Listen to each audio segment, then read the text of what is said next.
கௌரிஸ்கும். இன்றைக்கி நான் இந்த வீடியோவில் என்ன குழம்பு வைக்கலாம் அப்படிங்கிறத பார்க்கலாம் வாங்க.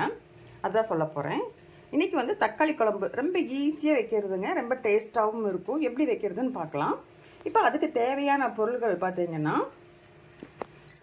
இவ்வளோ வெங்காயம் உரித்து வச்சுக்கணும். தக்காளி ஒரு 6 தக்காளி, உங்களுக்கு எவ்வளோ தேவையோ வீட்டுக்கு அந்தளவுக்கு உரித்து தக்காளி எடுத்துக்கோங்க. அப்புறம் தேங்காய், ஒரு இவ்வளோ தேங்காய் கட் பண்ணி வச்சுருக்கிறேன். தக்காளி வந்து தேங்காய் வந்து கொஞ்சம் கம்மியாக போடணும், அப்போ தான் வந்து இந்த குழம்பு வந்து நல்லா டேஸ்ட்டாக இருக்கும், இல்லைன்னா இனிப்படிக்கும். சரிங்களா?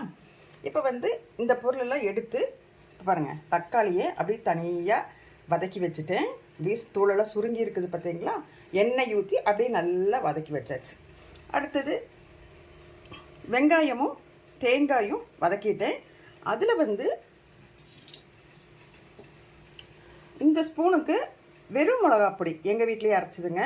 வெறும் மிளகாப்பொடி உங்களுக்கு தேவைப்பட்டதுன்னா என்னோடய சேனலுக்குள்ளார சாம்பார் குழம்பு பொடியும் சாம்பார் பொடியும் மிளகாப்பொடியும் எப்படி செய்கிறது அப்படிங்கிற ஒரு வீடியோ போட்டிருக்கிறேன், போய் பாருங்கள். உங்களுக்கு தேவை இருந்தால் பாருங்கள். இதில் வந்து 2 ஸ்பூன் வெறும் மிளகாப்பொடி எடுத்து வச்சுருக்கிறேன். அப்புறம் வர மல்லி, கொத்தமல்லி, வர மல்லி கொஞ்சம் இவ்வளோ தான் எடுத்து வச்சுருக்குறேங்க. ரொம்ப போட்டிங்கன்னா குழம்பு கசக்கும்.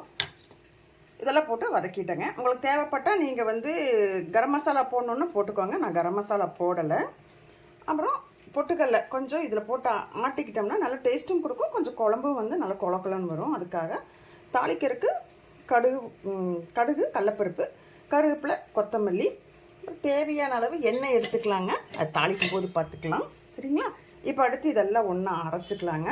அதுக்கப்புறமா பாப்பா என்ன பண்ணுறதுன்னு சொல்லிட்டு, இப்போ நான் வந்து உங்களுக்கு எடுத்து வச்சு அந்த மசாலா ஐட்டம்லாம் எடுத்து வச்சுருந்தேன் இல்லையா, வெங்காயம் தேங்காய் அதெல்லாமே அரைச்சி ஊற்றியாச்சு, தக்காளியும் அரைச்சி ஊற்றியாச்சு. இப்போ நம்ம தேவையான அளவு உப்பு போட்டுக்கலாம்.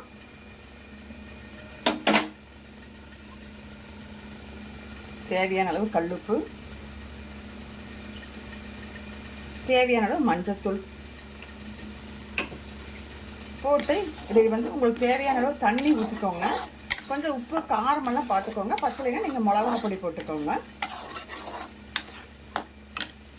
இது எல்லாமே வதக்கி இருக்கிறோம், அதனால் ஒரு 10 நிமிஷம் கழித்து பார்ப்போம். பச்சை வாசம் போன உடனே கொதித்த உடனே அடுத்தது என்ன பண்ணுறதுன்னு பார்க்கலாம்.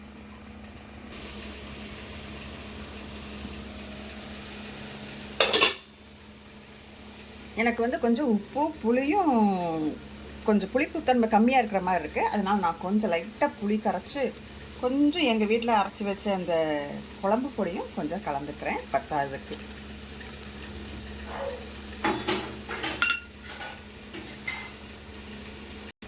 இப்போ இந்த தக்காளி குழம்பு ரெடி ஆயிடுச்சுங்க. நல்லா அந்த பச்சை வாசமெல்லாம் போய் கொதிச்சு நல்லா இருக்குதுங்க. அடுத்தது நம்ம தாளிச்சு விட்டுறலாம். குழம்புல கொஞ்சம் கொத்தமல்லி தழை போட்டுக்கிறேன். இப்போ தாளிக்கிறதுக்கு கல்லெண்ணெய் ஊற்றிருக்கிறேன். நீங்கள் நல்லெண்ணெய் வேணாலும் ஊற்றிக்கலாம், கல்லெண்ணெய் வேணாலும் ஊற்றிக்கலாம். கடுகு, கடலப்பருப்பு போட்டுக்கிறேன். அது பொரிஞ்ச உடனே வெங்காயம்,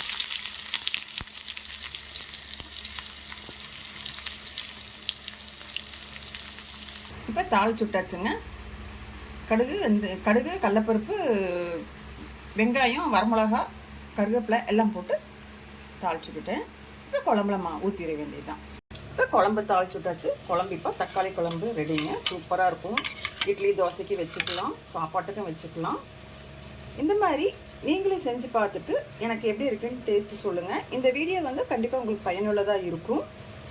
ஏதாவது யாருக்காவது தெரியாதவங்களுக்கு அனுப்பணும் அப்படின்னா அனுப்பிச்சு பாருங்கள். ஏதாவது கேட்கணுன்னா கமெண்டில் கேளுங்க. இந்த மாதிரி சமையல் வீடியோ போட்டுட்ருக்குறாங்க. இதை வந்து பார்க்கணும் அப்படின்னு நீங்கள் விருப்பப்பட்டீங்கன்னா என்னோடய சேனலை சப்ஸ்கிரைப் பண்ணிவிட்டு பாருங்கள். நன்றி, வணக்கம். அடுத்த வீடியோவில் பார்க்குறேன்.